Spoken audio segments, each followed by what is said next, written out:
Welcome to the Francisca Show podcast on JewishCoffeehouse.com, the show where I give a voice to Jewish issues, topics, and people. I'm Francisca, your host. Happy Hanukkah, Freilichen Hanukkah. I'd like to start out by sharing with you that a new music video is coming your way, Kol Isha, this week. I hope you enjoy it. It is in theme with our episode today about addiction. Please join the WhatsApp discussion group by messaging me and I can add you in.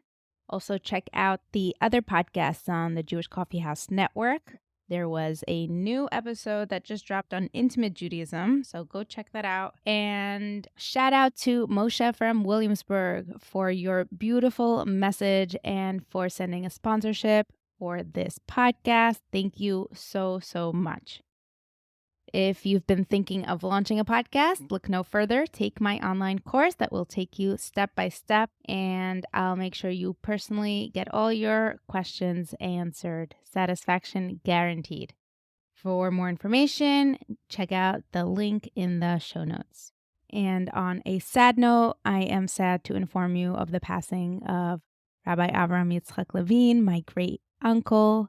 He was a powerhouse of a human, of a leader. I wrote a whole post and I will link that in the show notes as well.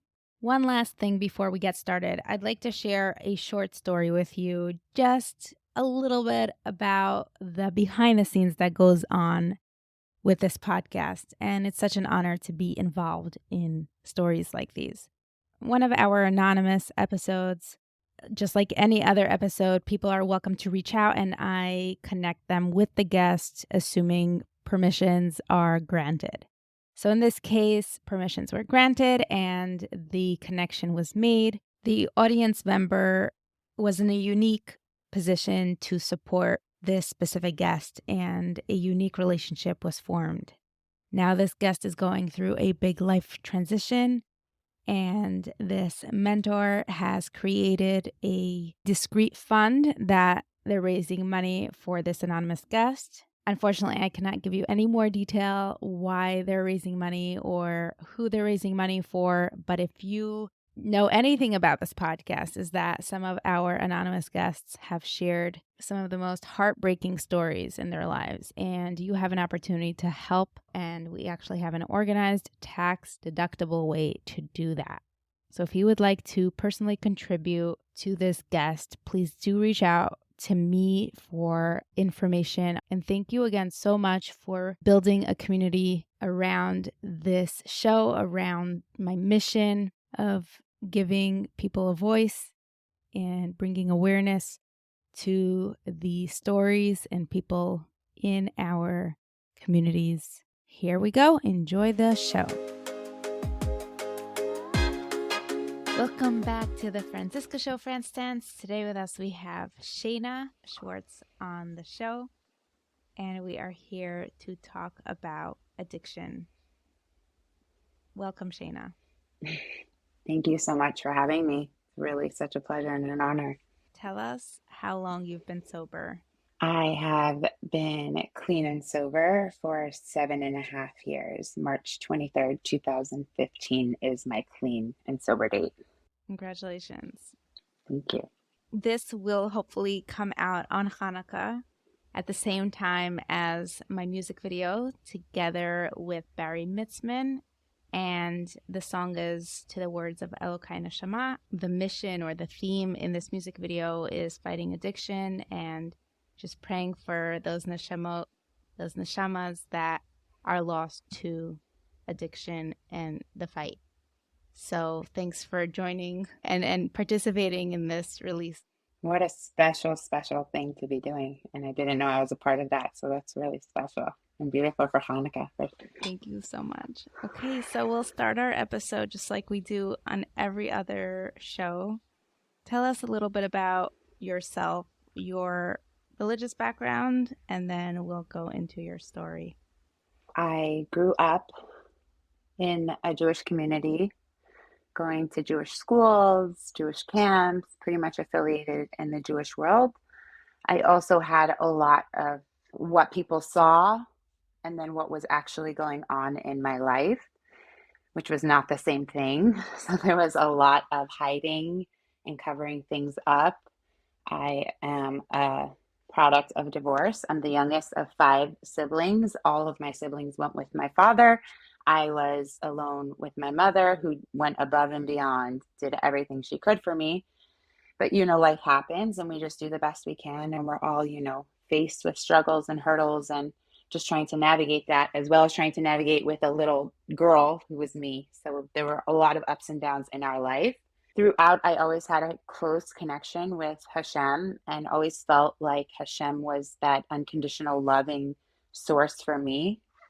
I didn't feel the unconditional loving from both parents, so I definitely felt that from Hashem, which was like what I needed to stay strong and connected. I don't say I went off the derech. I say I definitely took a scenic route. So there was a lot of ups and downs, a lot of getting to know myself, starting in high school, experimenting, with boys and drugs and things like that. And then after I went to seminary, I fell completely off, went to fashion school in New York City, was living that life like to the nth degree, just kind of doing my thing.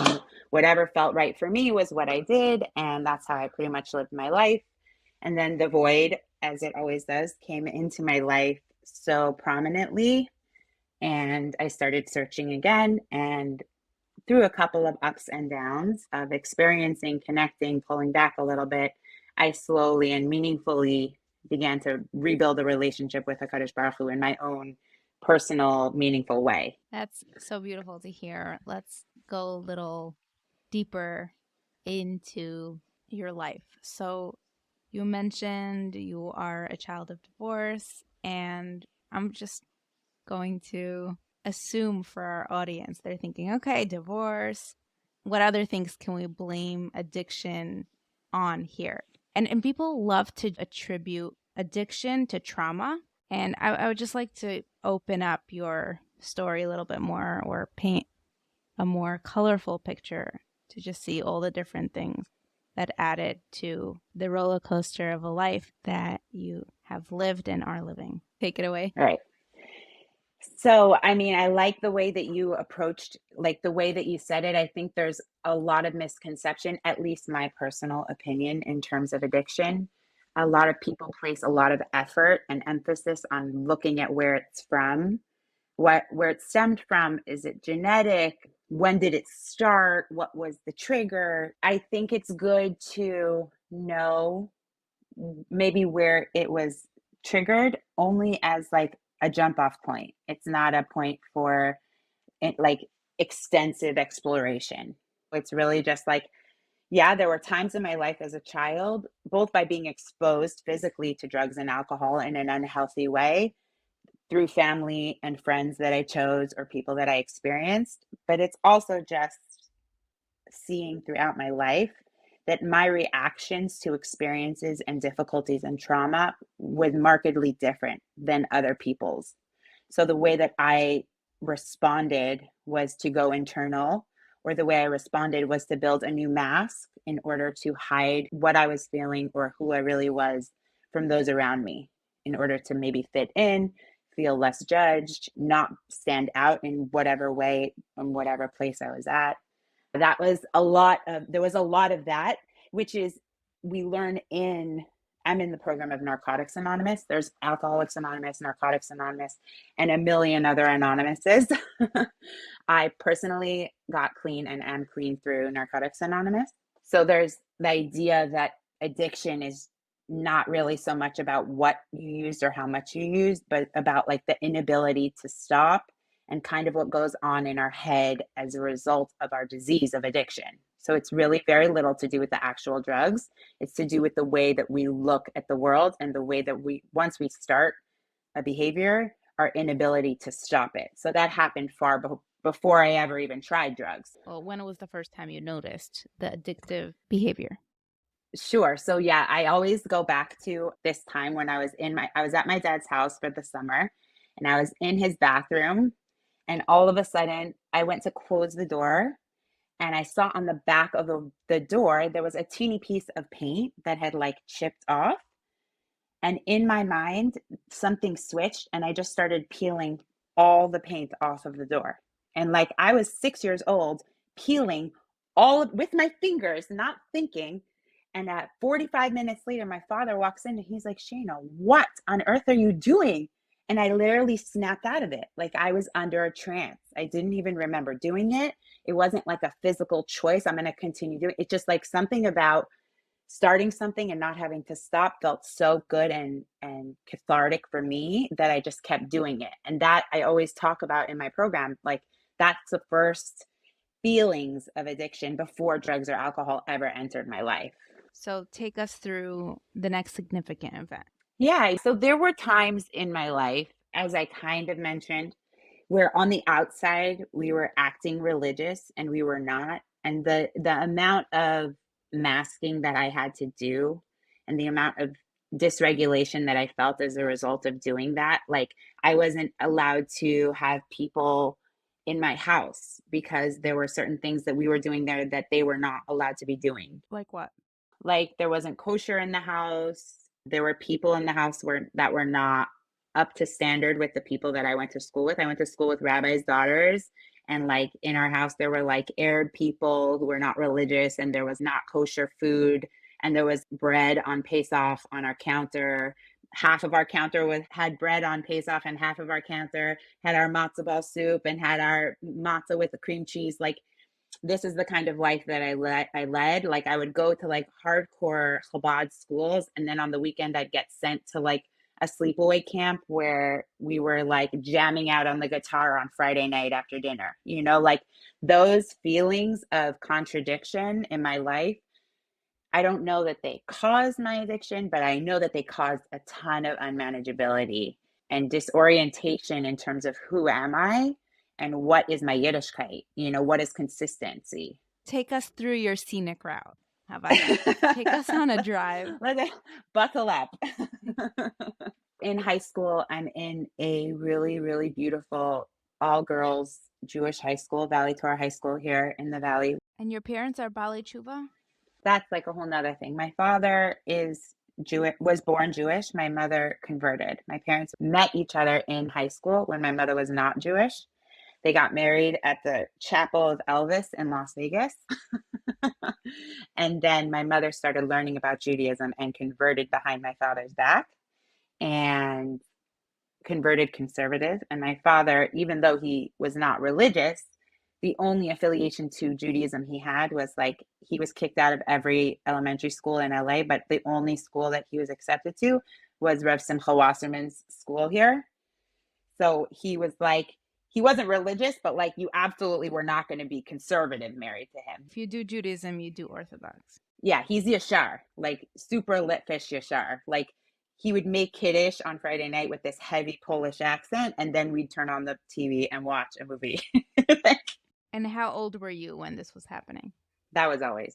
Okay. Yeah. So you grew up into it. Yeah, I grew up when we were exposed to Yiddishkeit. It was Yashar, it was lit fish, it was straight, but like we weren't doing everything we knew about. Which is very common for families who are in the process of becoming more observant. And now my mom is way more frum than my father. That's how that goes. It sounds like an unstable environment. Let's just call that for an adolescent mind. What's your first interaction with your choice of substance? My drug of choice is marijuana, but my first interaction was with alcohol. I think I went to a party and me and some friends, I think it was Purim because we were all dressed up. Yeah. So it was like middle of 11th grade, because that's when things started really taking a turn. Exploring with boys, exploring with my identity, getting my belly button pierced, but behind my mom's back at Venice Beach, California. Really sketchy. I'm lucky I didn't get any crazy diseases. Basically, we went to this party, and I remember the first thing someone offered me was an orange juice with vodka. And I remember every time I'd get another cup of it, it would turn like less and less orange and more white. And then I just don't remember anything else of the night, except waking up in a bathtub and like someone had to like pour water on me, like from the shower in order to like basically revive me. So that's foreshadowing to how I use drugs and alcohol from my first time. Like I was never able to have a glass of wine ever since then until I stopped using. So it was like that. And then the other time was I went to Venice Beach and we smoked. And that was my first time smoking. I'd been very against it because I have family members, I have people in my life that smoke. I'm from LA. So it's kind of a rite of passage around here, supposedly. And I'm not speaking against weed or alcohol. I just know that for me, I don't have the privilege of doing those things. So again, I'm not like I would never want to tell a person to or not to do something. I think everybody has their own journey and different ways of refuah, like I think weed can help a lot of people, cancer patients. It helps people with severe anxiety. You noticed right away that other people could sort of make a decision to stop and you couldn't? Totally. 100%. There was never, I mean, when I started, it wasn't like I started and then was doing it every single day, all day long. But when I did do it, I could not stop until I was practically passed out. What's it like being in that? Being high or being in that place where you can't stop? Yes, the uncontrolled. Do you like it? You enjoy it? Do you feel like you need more? Like, what are the feelings and thoughts that happen when you're in it? I think you have to break it down by different times of your using. In the beginning, when you're using and you can't get enough, and you get that feeling of like you're not just getting a rush from being high, you're getting a rush from getting more, and that feels good. That feels good to itch that scratch. But over time, when it goes from being something that feels good and exciting to run after to something that you have to do, it becomes very overwhelming and overpowering and like very hopeless, and it's very scary and alone. You feel alone. Are you talking about when you've had one puff or I don't know how you consume marijuana, It's okay.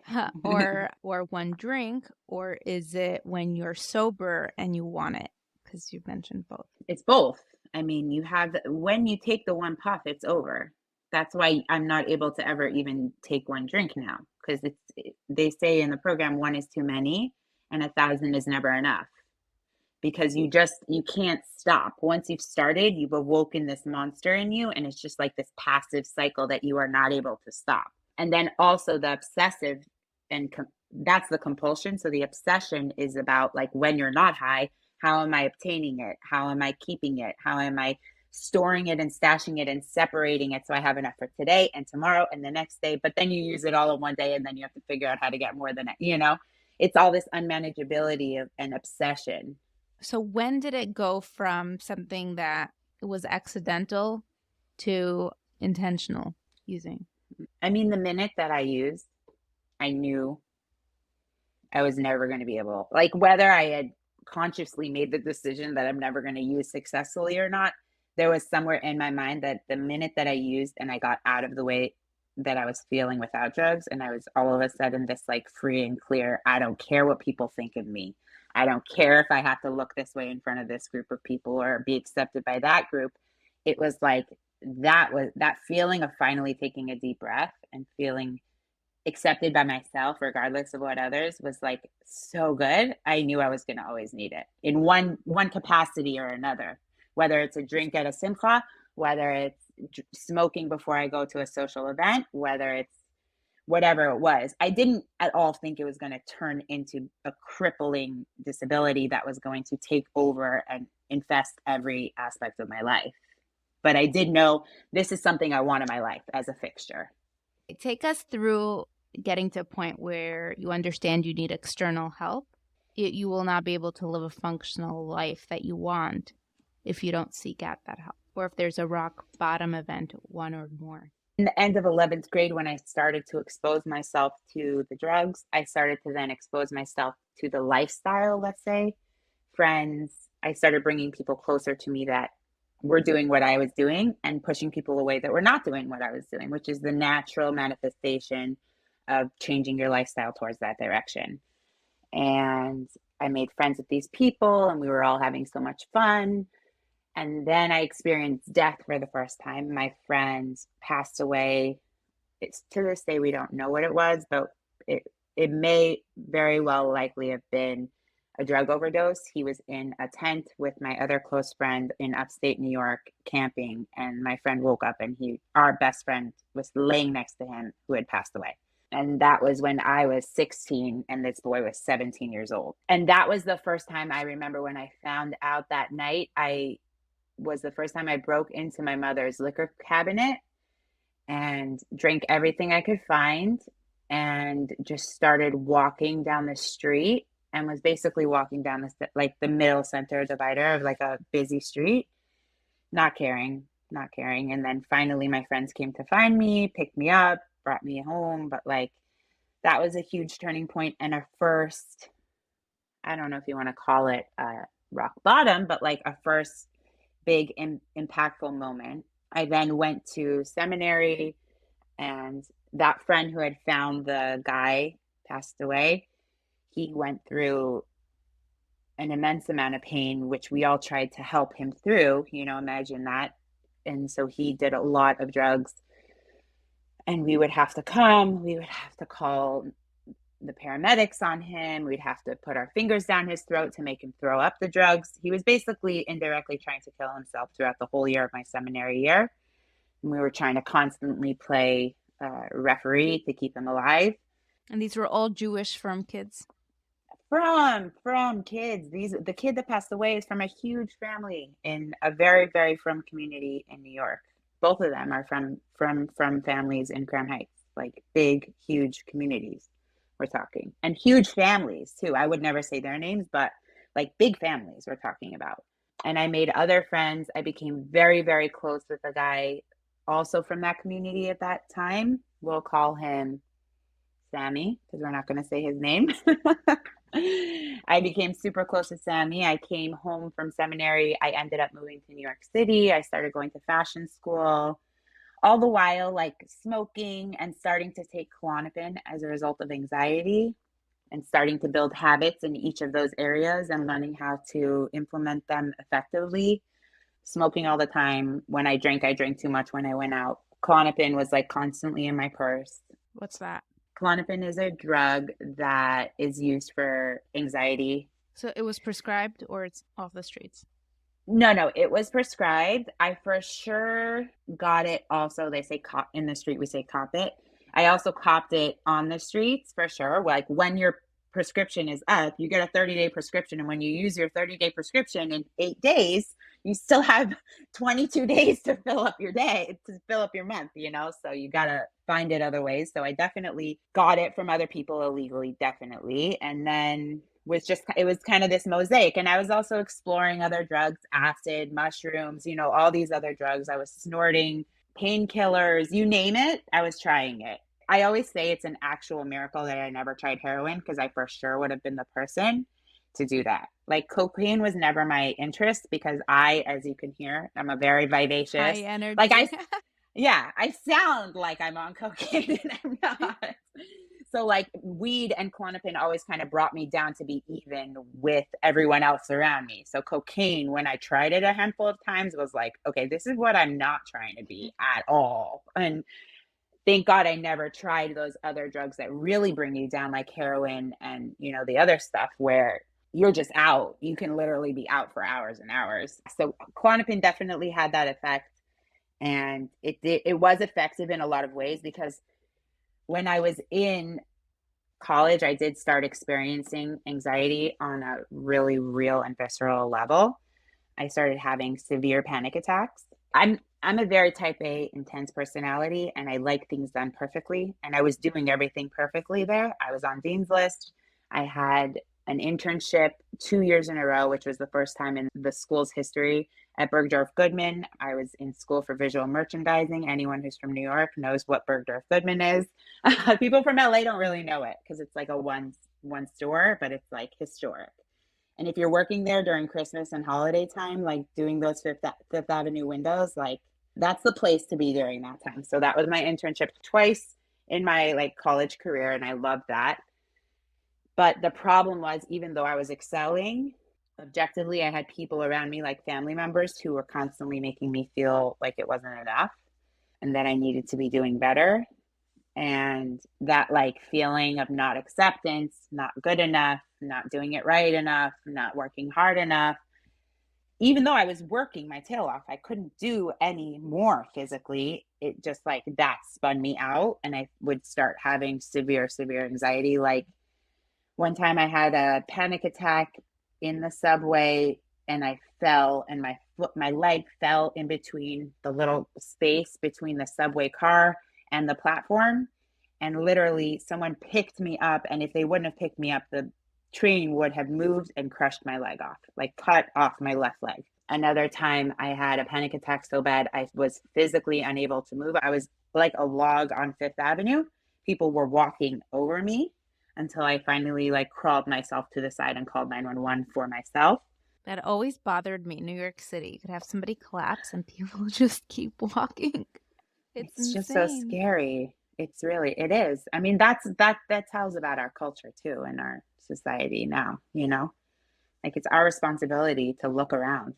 It's also the density culture where you have less people. There's more of a sense of I make a difference, whereas when there are millions of people, you're just a speck. I mean, it's also really sad that we look around and there's so many homeless people that when you see someone on the floor, you almost don't even look twice anymore. Well, I would love to talk about that with you more if we have time at the end. Yeah. I would like to hear more. Okay, let's go more through your timeline. Sorry. It's okay. It's okay. So at this point, I'm getting hospitalized multiple times. And then my friend Sammy overdoses on heroin. And that was a huge bottom. Yeah. I don't say rock bottom because your bottom is where you stop digging. You just keep digging, you're going to keep hitting new bottoms. You'll go all the way to China. You know what I mean? It doesn't end until you choose to end it. I had so many bottoms in my life, and I continued to just pick up the shovel and keep on digging, you know? So like my second friend dying, and I'm only 20 years old, like this should be an indication that the life I'm living and the people that I'm around, we're not doing the right thing. Something's wrong. I went on medical leave from school. I never went back to college. My anxiety took over, my depression took over. My mom had to physically remove me from my apartment in Brooklyn. I moved in with her. I was not able to move, work, go to school, interact, socialize. I just woke up, I used drugs, I got back in bed, and I went to sleep like for 6 months straight. So this was like pretty much the darkest time of my life. And that was in your mother's home? And how did you get drugs? So I had my Klonopin, which I would get from my doctor, and then I would only get out of my house to go get more drugs. And I manipulated my mother to like explain to her that it was the only thing that was basically keeping me alive. I tried to start therapy, but like I didn't want to help myself. I just wanted to like basically wither away. Like I didn't want to actively kill myself, but I didn't really want to live. And where did those feelings come from? Because you say on one hand it was a wake-up call when your second friend died. And on the other hand, now it is. Then it wasn't. Oh, then you were just going along and life was just happening. Totally. I had zero co-op to analyze my life, to recognize, like to pull back enough to take a look at what was going on. So it was just happening. And I was like feeling like I was in like a tide pool where I just kept getting hit and hit and hit, and I just could barely even come up for air. Right. So I basically for 6 months was in my mom's house, was like haphazardly trying to help myself and not really helping myself, just numbing, using. Like to the point I couldn't eat without using, I couldn't use the restroom without using. Like it was really, really, really bad. My mom would come home, rush home from work so that she could feed me because she knew I didn't eat until she would come home. Someone gave me The Committed Life by Rebbitzin Younggrace, that book, and I read it to cover to cover in like 8 hours. And at the end of that book, it says that it showed like her secretary's number and it shows she was head of the Hineni. So I started reaching out. No one answered. And I literally called them like 17 times in one day till she finally was like, hello, who are you? Not the Rebbitzin. I'm talking about her secretary.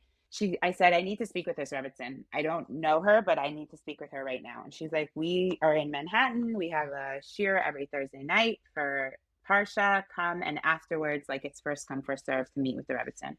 Fast forward, we did it. Like I got dressed up. I tried to like look my best for this. We wait, we're sitting there, and finally at like 10 at night, I'm like exhausted from like not having used for a couple hours already because we were in the shiur. And we go in, and Rebbetzin Young Grace looks at me square in the eye, and she would sit in this like really magnificent chair in this like beautiful office. And she's like, I see you. I see you. You put yourself together. You have your beautiful bow, but you are broken. I'm going to cry talking about it. And she turned around and she pointed to her, I think it was her grandfather. And she said, my grandfather gave me a koach that I can see into a neshama. And your neshama is so broken, Shayna. And the only thing that's going to heal it is Torah.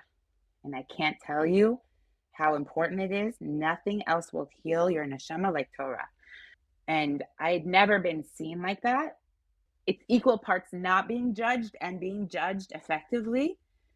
So we talk about like an awakening. That was for sure a huge awakening for me. The next day, I actually booked a one-way ticket to Israel to go to seminary. And it was like such a hard thing for me to do because I physically did not want to fight for myself. But to hear someone else say that like there's hope, it was like a little teeny eye of hope for me that made me feel like, okay, maybe there's something. Maybe we can work with this. And I got to Israel. I went to a 2-week program on Neve, which was amazing. But when they found out my using was what it was, they're like, you need to go to rehab. And I was like, no, I'm fine. They're like, you're not fine. So hold Yeah. on. After that Parsha evening with Rebbetzin Young Grace, how did you find out about this 2-week program that was happening the next day? I was online. I was looking for programs. And my mom has always been like borderline enabling, but we'll call it super, super, uber supportive my whole life. When the unconditional love always came from my mother. She's always been there for me, and she continues to be there for me throughout. I went to that seminary. It was an amazing environment. Just to backtrack, just like I also was 5150'd. I don't know if you know what that is. Do you know No. what that is? When you're deemed a harm to yourself or to others, people around you can put you in a mental institution on a 72-hour hold where they need to assess your safety. So my family saw how much I was using and drinking and driving and not eating, and they deemed me a danger to myself and collectively put me in a mental ward for 9 days. So that was like another level. That was like right before I went to Rebbetzin Young Grace. After I got out of that, I was like, let's figure out something, like something else needs to change. That was like a huge part also of like what made me look elsewhere. So yeah, I was basically in seminary for 2 weeks, and then I moved to a different seminary that was Baruch Hashem very welcoming and happy to have me, Sharim. And they're also in Harnof. They're a smaller shop, like a little more low key, but so incredible. And I was there for a year and a half, 18 months. I didn't smoke regularly. I think I did maybe once or twice while I was there. It wasn't like, but my drinking had it wasn't around, and I was working on myself, and I say with confidence I could never have done what I did in my program if it wasn't for like the stepping stones that I built in Eretz Yisrael in Sharim. Like I went to therapy once a week. I was working out a ton of trauma that I had from past relationships. There was a lot of emotional work that was done there to really prep and prime me for then the sobriety route. But that wasn't enough because I was still using in Israel. So like just doing the mental and the Yiddishkeit work was not enough for me. Like I was still having such a hard time.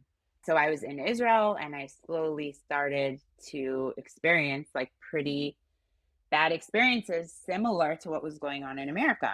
Different, but similar, like I used too much, and a guy was willing to give me a ride. And the next thing I know, this like supposedly from man has his hand up my shirt, and I look to my right, and there's a car seat sitting there, like, and I'm like, where am I? Like, how did I even get here? And Baruch Hashem, like that was the end of it.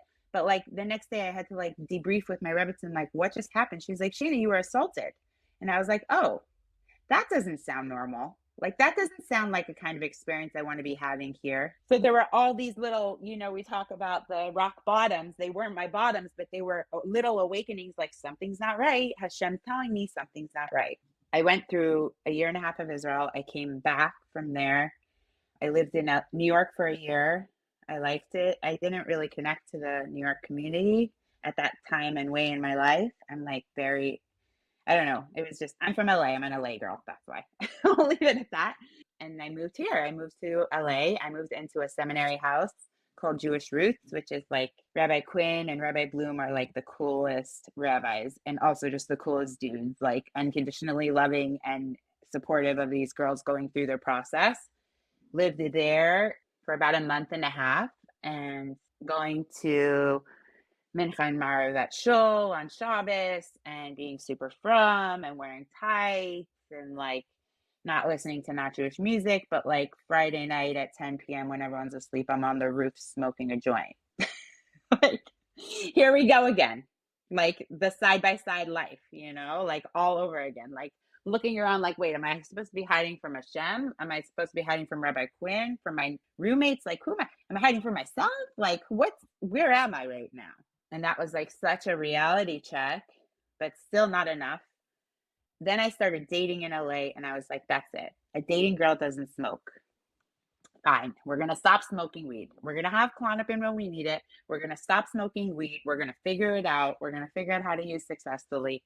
I'm just going to drink a little bit. So day one, I have like a cute little tumbler, like I always see on Instagram, like just one with a cute little ice cube. Fine. Day two, my tumbler is chock full of Jack Daniels.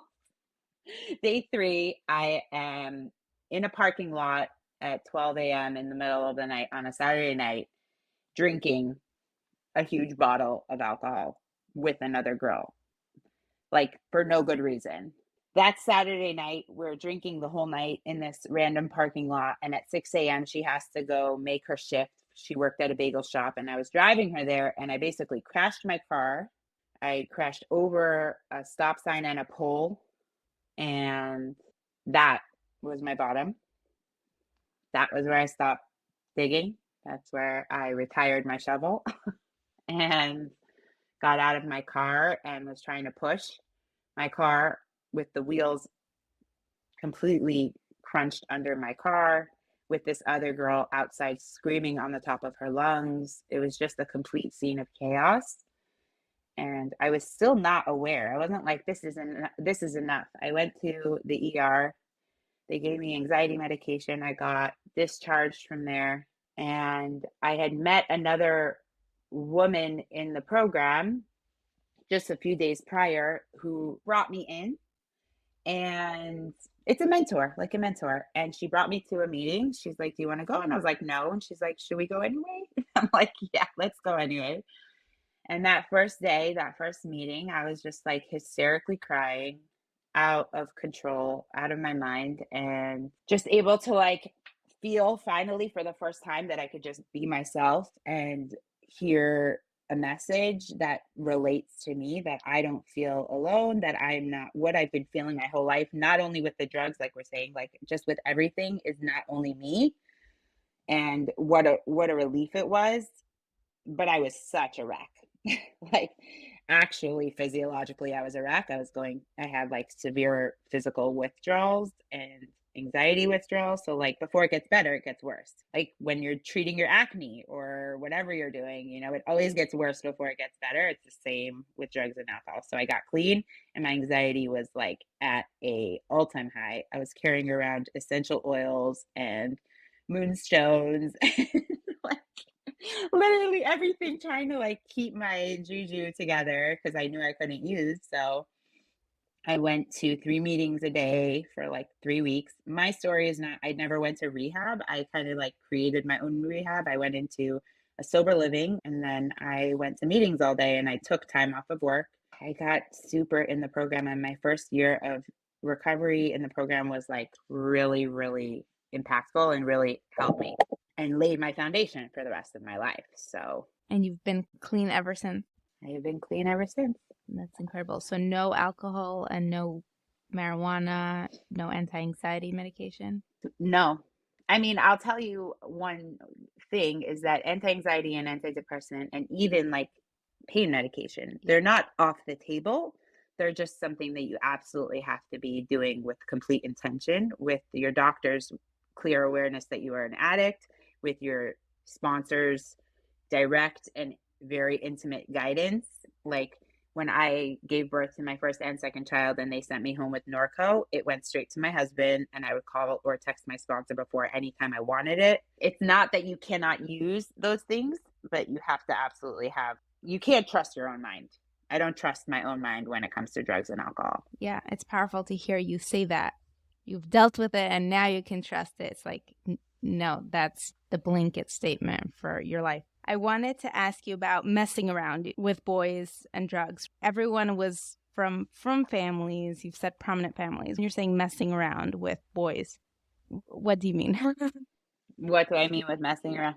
We have people here from those prominent families listening to this episode, and they're thinking, nobody likes to think or ask for details. But when we're saying messing around and you have from kids say, oh, no, they're all coming from families. What are we talking about? That's my question. So are you talking in regards to boys and girls? Or are you talking in regards to drugs and alcohol? Are you talking in regards both, to... but specifically sex? Yeah, no, it's an important question. It's an important question, and it's something that because it was not brought up enough in my life, I suffered greatly for. I mean, starting out, any male attention felt amazing because I didn't understand what it was. I went to Jewish school and from school and all girls school my whole life. And then having friends that were guys was awesome. And then having friends that were guys that turned into guys that liked me and started texting me and whatever it was, like, was even better. I mean, you name it. I had the craziest situations. I met a boy when I went to visit my friend out of town and like decided he was my boyfriend, and he was going to school out of town too. And we were talking and we were boyfriend and girlfriend talking every night while he was in Skokie Yeshiva. Like we're talking about from yeshivas, and I was in my school and he was texting me and we were calling and we were boyfriend and girlfriend. And then we broke up and he got so hurt that he wrote my name and number in the bathroom stall in Skokie Yeshiva. And for a year later, I was getting prank called. Hi, are you who we think you are? Blah, blah. And I literally had to change my number. It was not a fun situation. That's just the PG version. Then you get into like boyfriends, and then you get into like being pushed through people pleasing to do things that you never wanted to do or things that you thought were appropriate that were absolutely not appropriate. Give me examples. What do you mean by people pleasing? People pleasing meaning like you're in a situation, like you're in a relationship with a boy or he takes you out on a date and you think like, okay, so we're on a date and maybe we'll kiss, fine. But like we both go to Jewish schools. Like there's no way he's going to push me to do something like super inappropriate. Like, yeah, maybe we can kiss or touch or whatever. But like, he's not going to give me a guilt trip because I'm not going to like go darn near all the way with him. Like that wouldn't happen in this situation. And then when it does and you're not equipped because people don't talk to you in your life growing up. What is that? And what is standing up for yourself in that scenario? Because parents don't want to acknowledge that would be something that their child would be in. It's scary to think that my little Chayla would ever be in the backseat of a car with Maishi. Like you don't want to think that that's what's going to go on, but you need to prepare to a certain degree and with intention how to take care in the chinuch of your kid if and when it is a possibility. And maybe it's not talking specifically about that situation, but maybe it's about building their character and strength to be able to say, I'm not comfortable with this and I don't like this. So situations like that, like for me, were very, very often, happened a lot. And I was pushed to levels that I did not want to be pushed to. I mean, we didn't call it like rape or assault or whatever. We were kids and we were dumb and we were in high school. And like, if I got pushed to do a little bit more than I wanted to do, like that was the way it was. It's different times now.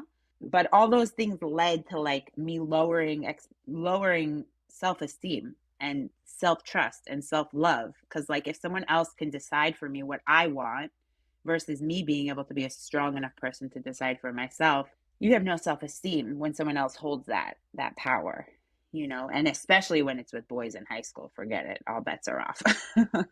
And when there's drugs involved or money that needs how did that impact? I mean, was it worse or it's worse? Like you don't know the person. You can know someone so well, and the second they smoke weed or they drink alcohol, they're a different person. I saw that so many times. Guys that were the sweetest guys, even girls that were the sweetest girls, they drink alcohol and they became monsters.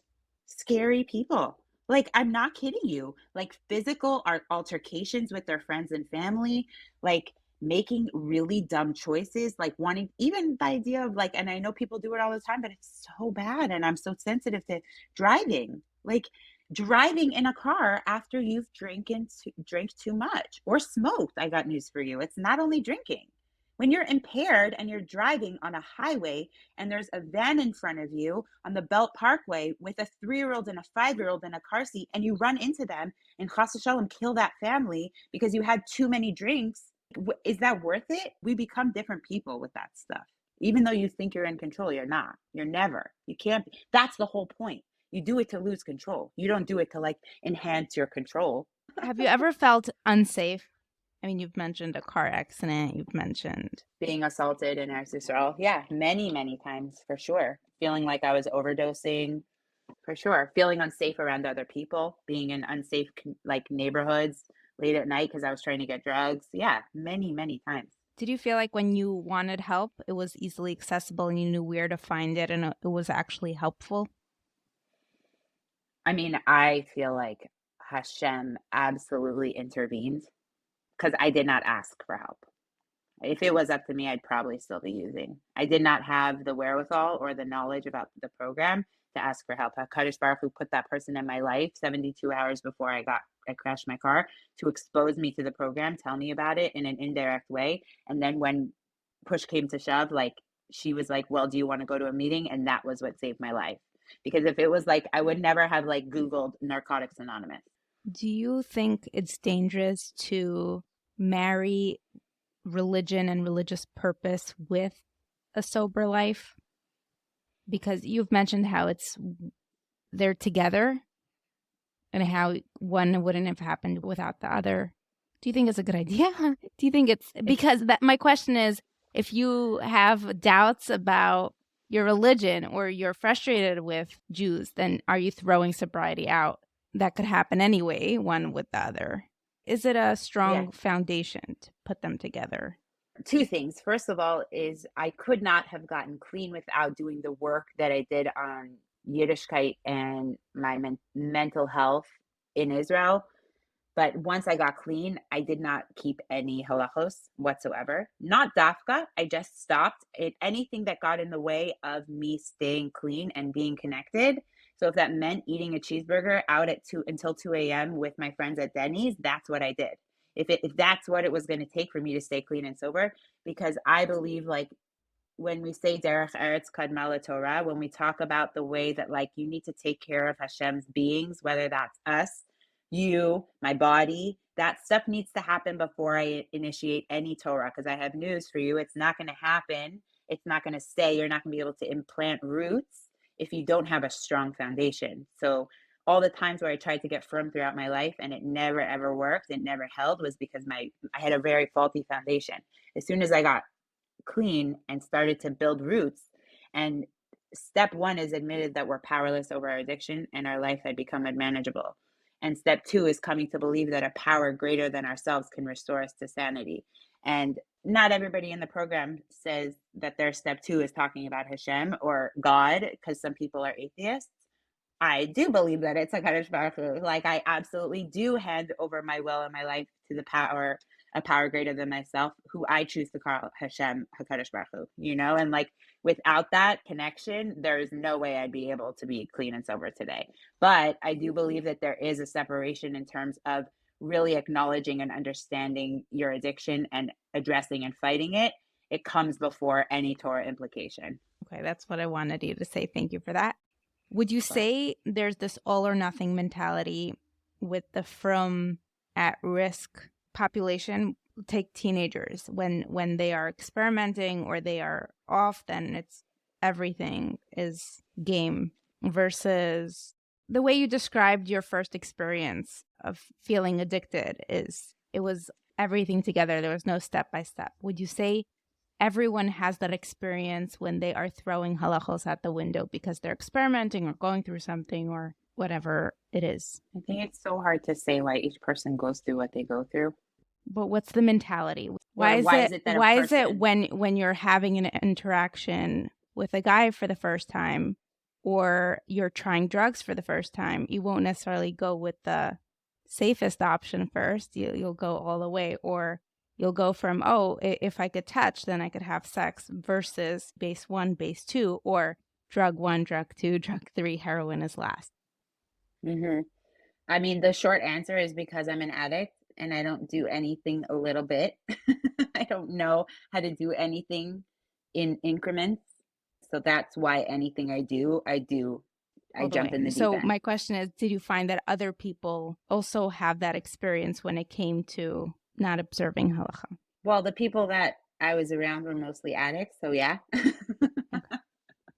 And the people that were not were able to kind of backtrack, like when they realized that things were getting dark and twisty in our lives, they were like, maybe this is probably not the derech I really had planned, and they were able to backtrack. For me, it was like, let's go, let's crash this car, let's keep it going. The faster, more furious, the more intense. Let's forget, let's numb. You got sober, you got married. Talk to me about your healing life, your journey on Oh, recovery.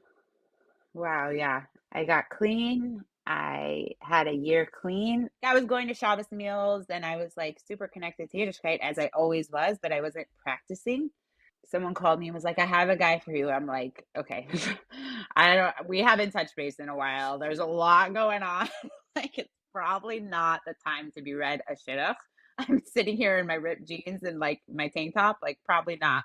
She gave him my number anyway. Like when I talk about like hashgacha pratis and like Hashem doing for us in like the most roundabout, scenic ways rather than straightforward ways that happened in my life, like these undeserved gifts. My husband is 1000% an undeserved gift. Like I was given this incredible person with the strongest neshama who literally every one of his milas so perfectly match my chesronos, like, and vice versa. His chesronos match my milas. We are in this dance and it is hard and we fight and we scream and we have a hard time, but we love each other. And the feeling when I look at my husband that like, wow, Hashem knew.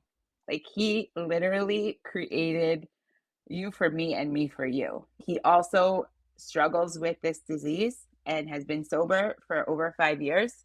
We struggled together. He struggled a little longer after I did, throughout our engagement even. And there was a lot of emuna and bitachon around that, which was like very challenging. What do you mean by that? I mean, the idea of like, am I supposed to be with this man? Like like in the program, we talk about all or nothing. So like if I'm doing nothing and my fiance is doing all, like it should be black and white. So every day looking in the mirror and deciding like, okay, today I still love him and today he's using, but today I'm still with him.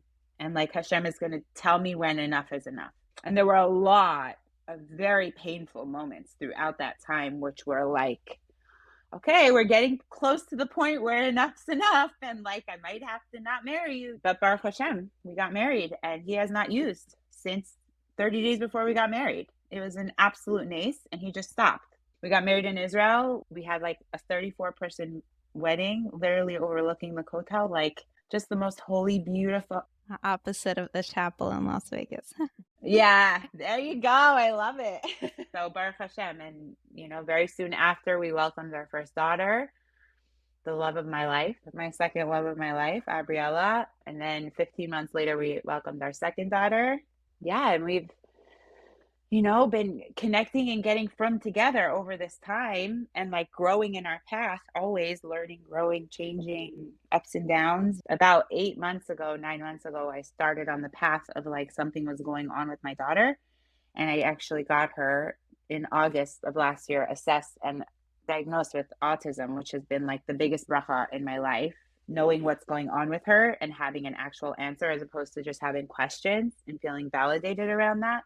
Oh my gosh, the Yad Hashem of like this whole process of like fighting to get her into good therapies and building the knowledge and calling LAUSD and just like all the different things that we go through for our children, learning like, and also mourning the loss of who I thought my child was supposed to be. She's never going to go to a regular school and be, in honor roll and everything's going to be the same like every other kid. Like the pain of that. And now like the menucha that I'm starting to just now get from this, it's like where she is, where she needs to be, and seeing improvement, it's like just amazing.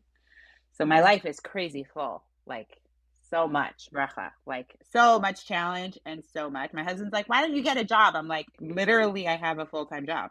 Your job ends at 6 or 7 when you come home. I'm up until 1 in the morning folding laundry, and then 6 o'clock a.m. in the morning when our kids wake up. That's a 6 hours sleep. A few quick things. Homeless people. Yeah. My thoughts are, if you are actually homeless but non-addict, then you go get a job, and then you get a home. If you're homeless, it's because you're an addict, and if I give you money, you're going to go and use. Am I wrong? You know, I always thought that, and I just recently saw like a YouTube short or a TikTok, which was saying like, who are we to judge? Like, we're like, if they're going to go use it for drugs and alcohol, I'm not giving them $1. When we have a hard day at the end of the day, what do? We go home and we have a glass of wine, right? Watch TikTok. And watch TikTok with our glass of wine, right? I mean, I don't, but I'm saying the average person has a glass of wine, no? To take the edge off. Or people go exercise. for sure. But I'm the reason that I'm saying is because it really opened my mind, because I was the person that was like totally an absolutist, where I was like, I'm not giving you money if you're going to use for drugs. I just don't know that I have I'm not God. I'm not going to tell you what to do. I hope that you would go use it for, I don't know, a haircut, to go get a job interview. Of course, I don't want you to go use drugs and alcohol, but if I'm going to give you $1 and you're going to go use it on what you're going to use it for, that's what's going to happen. If I have a sandwich or a bag of chips unopened, of course I'm going to give them that. That's how I roll, in general. So yeah, there are a lot of untreated addicts in the streets, and there also are a lot of people who are unfortunately in really, really desperate places, and it's very sad, You're also in LA, where there's an overwhelming amount of homeless people. Oh my gosh, it's very hard. I have one more question. Sure. Is there an underlying, an addict is always an addict? How do you trust, you say you don't trust yourself. You know that you need somebody else to handle your medication after you had your babies. How do you trust your spouse if in that case? Once I know he's an addict, it's Yes. a hard one. It's a hard one, and it's ongoing. It's the same thing that happens with yourself, is that your trust begins to grow with every moment that you're given a reason to trust, so every day that goes by that you do what you're supposed to be doing and he's doing what he's supposed to be doing, it builds the trust between you. But the initial building of trust, once it's been broken, is very, very, very hard. Very hard. Like, I needed to track his location if he didn't answer his phone after 2 rings. Like, we're talking really, really hard. And anyone who's a spouse of an addict knows exactly what I'm feeling. Whether a using addict or a sober addict, it's not only the people that are using, because like we're paranoid. Well, you don't always know if they're using. You don't. And the bottom line is, you need to do so I also went to Al-Anon for a long time, which is a program for this specific, like people who are friends or family members of people with addiction, learning to detach with love, which is what I had to implement at certain times in our engagement, separating and giving ultimatums. But at the end of the day, it's really like whether or not this person, I'm never going to know for sure, absolutely for the rest of my life, that my husband's not going to use. I mean, I am going to do what I need to do. I'm going to support him and give him everything that he needs in order to hopefully make a strong and good decision day by day. And then Hashem is just in charge. Like, that's really it. And if, God forbid, if it ever does come out that he does use, or that he does, need help, or whatever the case, let's cross that bridge when we get there. I'm not alone. Life's not going to be over. I still have 2 kids that I love and I'll take care of, and I'm not going to use over it. So what are we going to do to fix it? Nothing's the end of the world. Everything can be worked on. If there's any message you have to share this week of Hanukkah that we're releasing this episode together with the music video, what would you like it to be? I mean, I think it goes along with the whole idea of Hanukkah, of bringing light into the darkness. If you have darkness in your life, if you see darkness in others, if you're going through a dark patch, you have the strength to get out of it. And it's not going to be only you that's going to do it. Like, Hashem is giving you the opportunities around you. All you have to do is look. And all you have to do is reach your hand out. And there is someone around. And if you don't see them, look a little harder. and look in places that you don't think that are not really obvious places. Maybe the person doesn't look like someone you'd connect with, or maybe doesn't seem like the person who has what you need. But if you really look ba'atzim at people, you can really always find Hashem is really always speaking to you and giving you all the answers that you need, through others. That's the whole point of Yiddishkeit, is connecting to Hashem through others. Shayna, thank you so much. Thank you for all your patience with my questions. I really appreciate this conversation. It means a lot to me that you came on. Thank you so much. Thank you for having me. It's really such an honor. And I wish you much hatzlacha in all of your endeavors. Amen. Thank you.